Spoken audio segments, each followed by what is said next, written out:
Iya, jadi hari ini aku menepatin janji aku seperti yang aku bilang di video sebelumnya, kalau aku bakalan buat tutorial masak MPASI favoritnya Gaisan yang ini.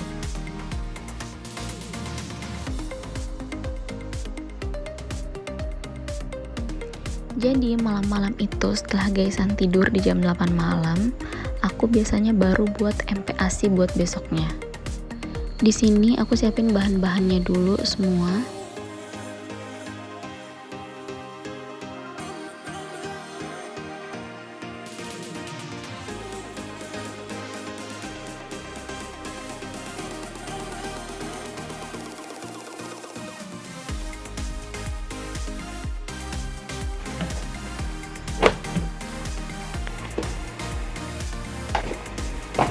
Untuk protein hewaninya di sini aku pakai daging ayam. Ini daging ayamnya udah aku ungkep, udah aku rebus lama pakai bumbu-bumbu tradisional. Ini aku pakainya bawang putih, kunyit, ketumbar. Terus untuk penyedapnya di sini aku pakai garam secukupnya. Terus asam mangga juga dan sedikit air, lalu direbus sampai mateng, sampai bumbunya meresap sampai ke dagingnya. Habis itu setelah mateng baru aku pindahin ke wadah yang kedap udara, lalu disimpan di freezer. Nanti baru mau make baru aku ambil. Terus untuk seratnya di sini aku juga pakai sedikit wortel. Untuk karbonya aku pakai kentang, dan untuk protein nabatinya di sini aku pakai tempe. Dan gak lupa juga untuk lemaknya di sini aku pakai minyak goreng untuk menumis bawang putih. Di sini sebelum menimbang aku mau kupas bahan-bahannya dulu, kayak bawang putih, kentang, wortel, itu kan semua harus dikupas ya. Ini aku kupas-kupasin dulu semuanya.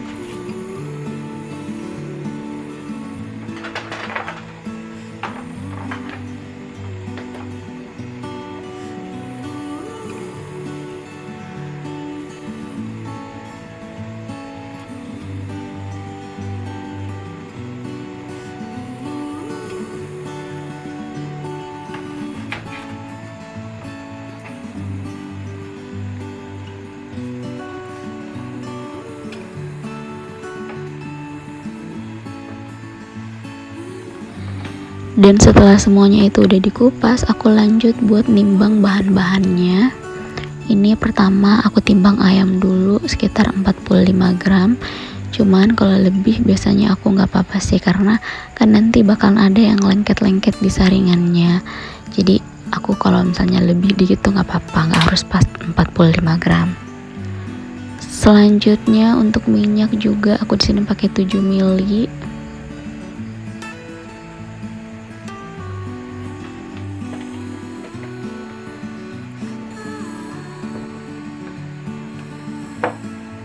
Untuk tempenya di sini aku pakai sekitar 10 gram.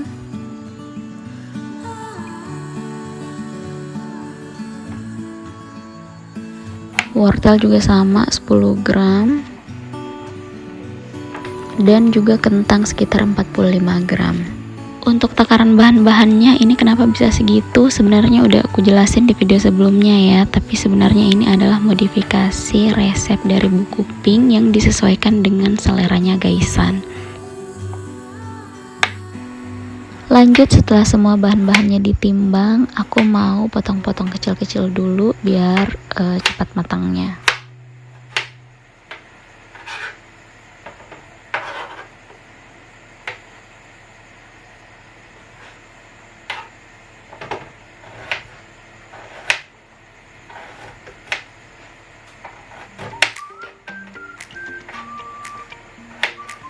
Setelah semuanya dipotong kecil-kecil, aku mau masukin ke dalam bowl terpisah karena mereka nggak bisa masak secara bersamaan, jadi harus dipisah.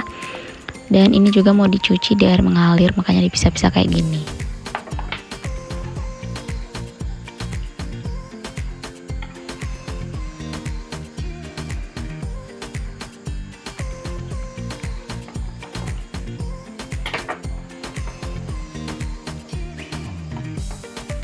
Kecuali bawang putih ya, ini aku nggak cuci, sama ayamnya juga aku nggak cuci karena ayamnya udah mateng, nggak mungkin aku cuci lagi guys.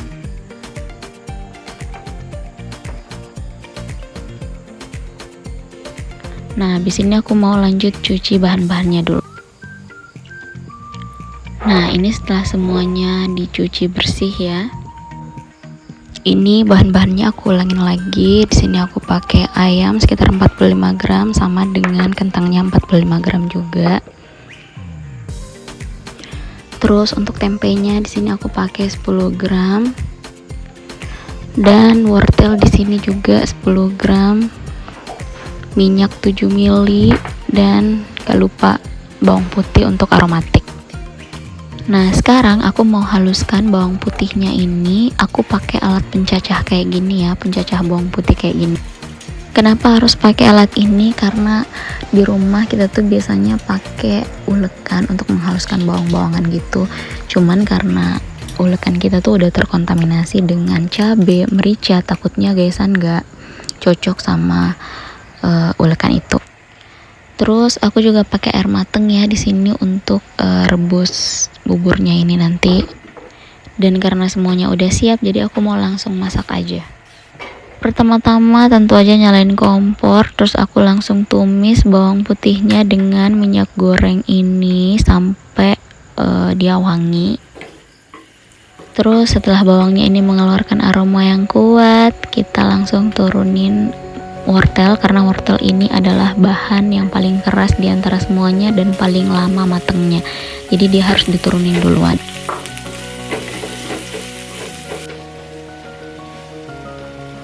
Dan setelah agak layu ini aku lanjut masukin kentang.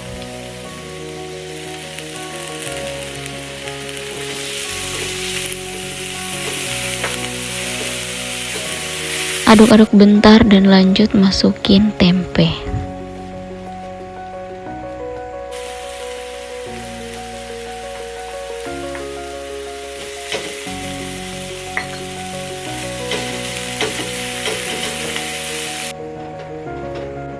Dan yang terakhir aku masukin ayam, karena sebenarnya ayamnya ini tuh udah mateng ya, cuman tinggal di lembekin aja.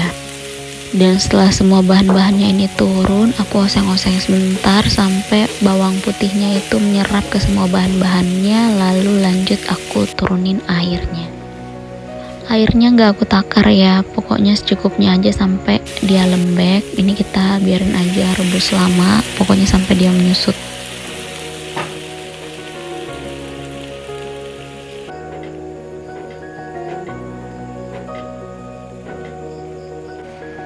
Nah, sembari menunggu buburnya itu menyusut, aku mau siapin alat-alat buat saring buburnya nanti.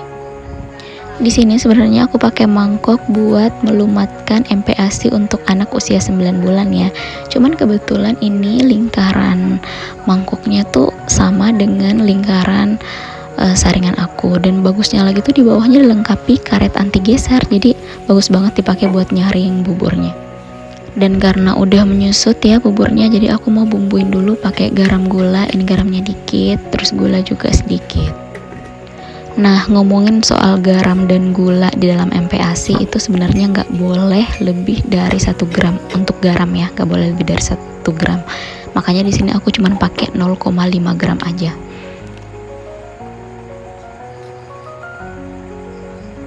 Dan untuk gulanya juga di sini aku cuman pakai sekitar 2,5 gram, karena katanya anak usia 6 bulan itu cuman boleh mengkonsumsi gula sekitar 5 gram dalam 1 hari. Jadi nggak boleh lebih. Makanya aku cari aman, aku cuman pakai 2,5 gram aja. Dan karena udah matang dan rasanya juga udah pas ya, sesuai dengan takaran semuanya, ini aku mau lanjut saring buburnya dulu.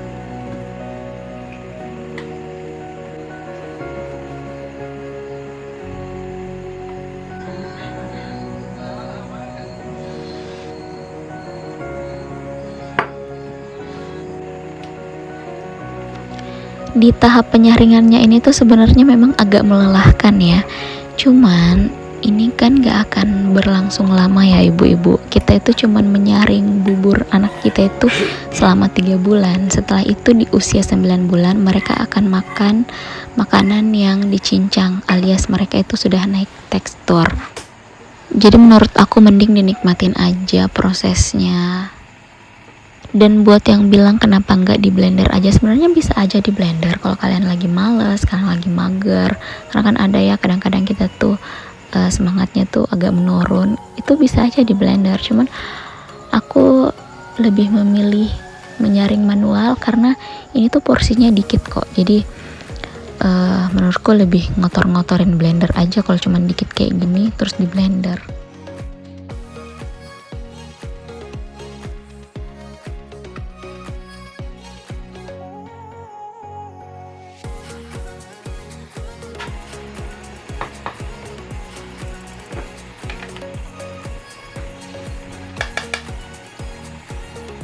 Nah, setelah disaring, ini aku masukin ke dalam wadah kaca yang kedap udara.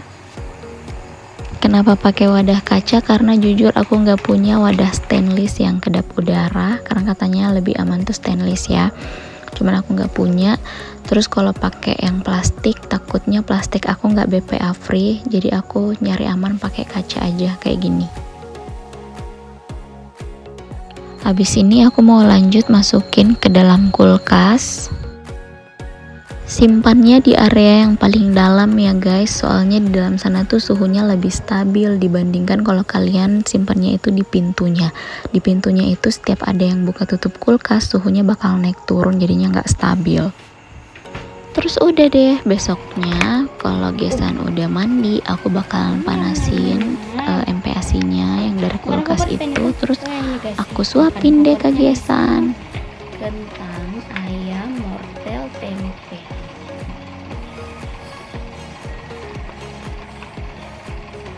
Kasih lihat dulu. Bukan favorit tempo.